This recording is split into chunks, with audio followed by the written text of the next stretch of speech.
উম্মতের মতবিরোধ ও সরল পথ, যার মূল গ্রন্থ হচ্ছে ইখতিলাফে উম্মত ওয়া সিরাতে মুস্তাকিম। এই বইয়ে রাসূলুল্লাহ সাল্লাল্লাহু আলাইহি ওয়াসাল্লামের জীবন্ত সুন্নাত, রুকুর আগে এবং পরে রফউল ইয়াদাইন, এটাকে রদ করার জন্য দলিল হিসেবে আরেকটি হাদিসকে উল্লেখ করা হয়েছে। এক নম্বরে মুস্তাদ আওয়ানা গ্রন্থের 2য় খণ্ডের 90 পৃষ্ঠার হাদিস, সনদ সহ উল্লেখ করে হাদিসের মূলে ইবারত দেওয়া হয়েছে এভাবে।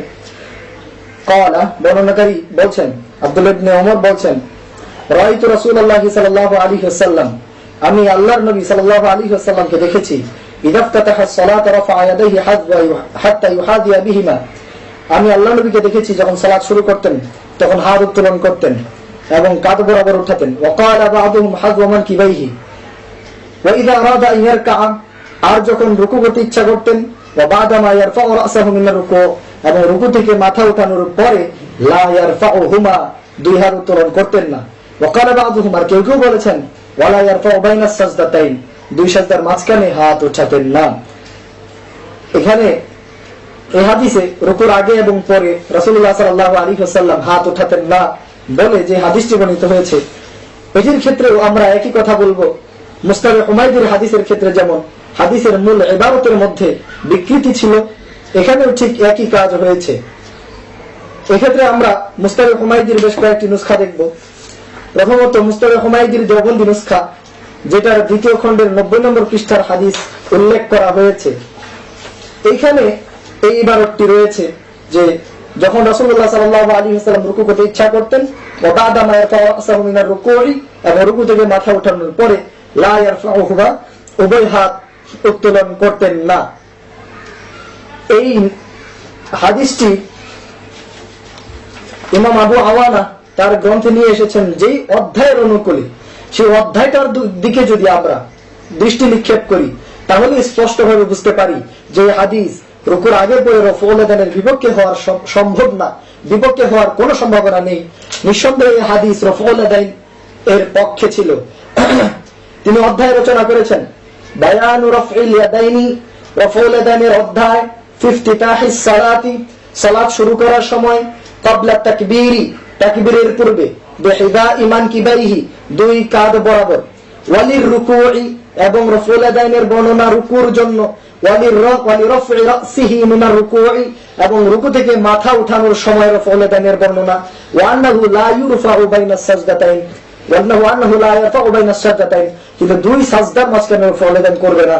এই মর্মে আলোচনা করতে গিয়ে এই হাদিস নিয়ে আসা হয়েছে।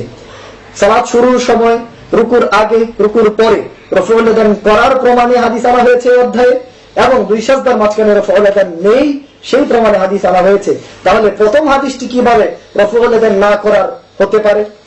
এখান থেকে বোঝা যাচ্ছে হাদিসের ভিতরে কোনো বিকৃতি নিঃসন্দেহে রয়েছে। এরপরে আরেকটি ব্যাপার যদি আমরা লক্ষ্য করি, যিকরুল আখবার, এর পরে যে অধ্যায়টি ইমাম আবু আওয়ানা রচনা করেছেন সেটা হচ্ছে যিকরুল আখবারিল মুতাবাদ্দাতি লিল বাবিল্লাযী ক্বাবলাহু ফি রাফউল ইয়াদাইন, যে পূর্বের অধ্যায়ের রফউল ইয়াদাইনের যে হাদিসগুলো ছিল তার বিপরীত বর্ণনা সংক্রান্ত যেসব হাদিস বর্ণনা করা হয় সেই হাদিসগুলো এখানে নিয়ে আসা হয়েছে। অতএব বোঝা গেল রফউল ইয়াদাইনের পক্ষে হাদিস আনা হয়েছে আগের ভাবে, পরে আনা হয়েছে অন্য হাদিস, কিন্তু এখানে এই হাদিসটিকে রফউল ইয়াদাইন না করার পক্ষে, রফউল ইয়াদাইন তরক করার পক্ষে কিভাবে নেওয়া হলো? সম্মানিত দিনী ভাই, এই বিষয়টি একটু খতিয়ে দেখতে গিয়ে আমরা দেখলাম যে মুসনাদে হুমায়দির এই নুসখাটি হচ্ছে একটি দেওবন্দি নুসখা, যেখানে শব্দের বিকৃতি রয়েছে। কেউ ইচ্ছাকৃত করুক বা অনিচ্ছাকৃত শব্দের বিকৃতি এখানে ঘটেছে, যার প্রমাণ অন্য নুসখাগুলো দেখলেই আমরা বুঝতে পারি। মুসনাদে আবি আওয়ানার মদিনা মুনাওয়ারার একটি লিখিত, কলমে লিখিত নুসখা, একটি হস্তলিপি আমরা দেখতে পাই। সেখানে হাদিসের কি ইবারত রয়েছে দেখুন।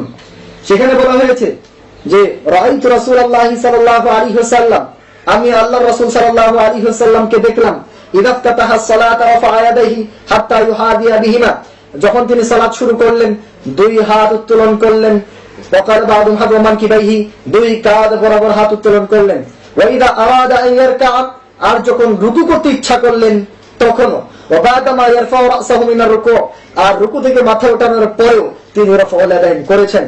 ওয়ালা, এখানে স্পষ্ট ভাষায় রয়েছে ওয়ালা ইয়ারফাউহুমা, আর দুই হাত উত্তোলন করতেন না। তাহলে বাদুম আর কেউ বলেছেন লা ইয়ারফাউ, হাত উত্তোলন করতেন না, হুমা বলা হয়নি, বাইনা সাজদায়, দুই সাজদার মাঝখানে। তাহলে রাফউল ইয়াদাইন আল্লাহর নবী করতেন না হলো দুই সাজদার মাঝখানে, আর সালাতের শুরুতে, রুকুর আগে এবং রুকুর পরে রাসূলুল্লাহ সাল্লাল্লাহু আলাইহি ওয়াসাল্লাম রাফউল ইয়াদাইন করেছেন। এটাই মুসনাদ আবি আওয়ানার হাদিস থেকে প্রমাণিত হয়েছে। এই মুসনাদে আবু আওয়ানার সিন্ধি নুসখা, যেটা আরেকটি বিখ্যাত নুসখা, এই নুসখাতেও দেওবন্দি নুসখার বিপরীত হাদিস আমরা দেখতে পাই। এখানে বাবু রাফউল ইয়াদাইনি ফি ইফতিতাহিস সালাতি, এই একই অধ্যায়, সেই অধ্যায়ের নিচে হাদিস রয়েছে। আব্দুল্লাহ ইবনে ওমর বলছেন, রাআইতু রাসূলুল্লাহ সাল্লাল্লাহু আলাইহি ওয়াসাল্লাম, আমি আল্লাহর নবীকে দেখেছি, ইরাফতাতাহাস সালাতা, তিনি যখন সালাত শুরু করলেন, রাফা ইয়াদাইহি হাত্তা ইউহাদিয়া বিহিমা ওয়া ক্বালা বা'দুহুম ইউহাদিয়া বিহাযা মানকিবাইহি, তিনি তার দুই হাত কাঁধ বরাবর উঠালেন। ওয়া ইযা আরাদা ইয়ারকা, এবং একই কাজ করলেন যখন তিনি রুকুতে যাওয়ার ইচ্ছা করলেন।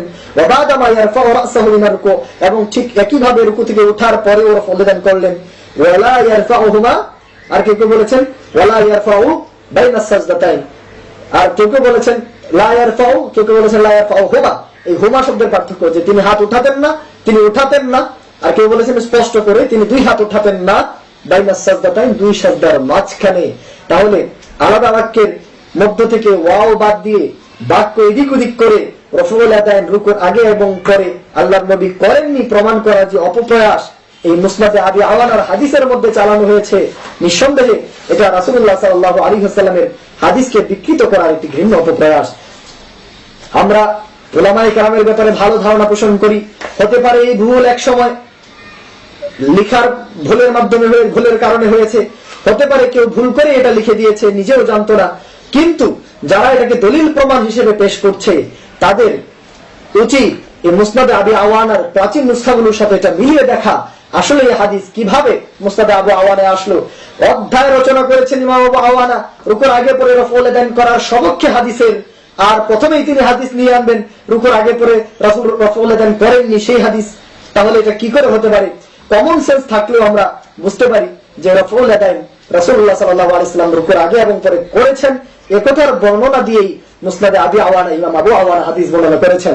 আর একজন বিজ্ঞ মুহাদ্দিস তিনি নিঃসন্দেহে একটা অধ্যায় রচনা করলে সেই অধ্যায়ে অন্য হাদিস আনবেন না, কারণ এর পরে রাফউল ইয়াদাইন তরক করার যে হাদিসগুলো বলা হয় সেগুলো তিনি এনেছেন, যে এখানে তিনি আনেননি। তাহলে আমরা এই আলোচনা থেকে বুঝতে পারলাম মুসনাদে আবু আওয়ানা থেকে এই কিতাবে যে দলিল পেশ করা হয়েছে তার সনদ যদিও সহিহ, কিন্তু মতনের ভিতরে হাদিসের শব্দের মধ্যে বিকৃতি করা হয়েছে।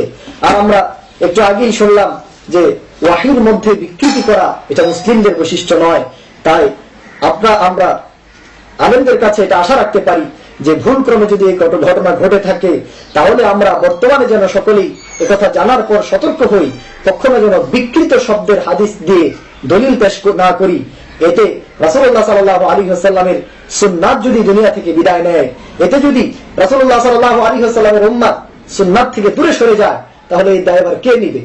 তো আমরা সকলের কাছে আশা রাখবো যে ইজতিহাদগত ভুল বা ব্যক্তিগতভাবে অনিচ্ছাকৃত হয়ে যাওয়া ভুল, এইসব ভুলের ক্ষেত্রে আমরা সংশোধন করব।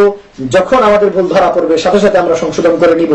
আর আমরা রাসূলুল্লাহ সাল্লাল্লাহু আলাইহি ওয়াসাল্লামের সুন্নাত, সহিহ হাদিস, কোরআন এবং সহিহ সুন্নাহ দ্বারা প্রমাণিত, কোরআন এবং সহিহ সুন্নাহ দ্বারা প্রমাণিত ইসলামের সকল বিধিবিধান ব্যর্থহীন কণ্ঠে ঘোষণা করব এবং অন্তর দিয়ে মেনে নিব এবং আমলে বাস্তবায়ন করব।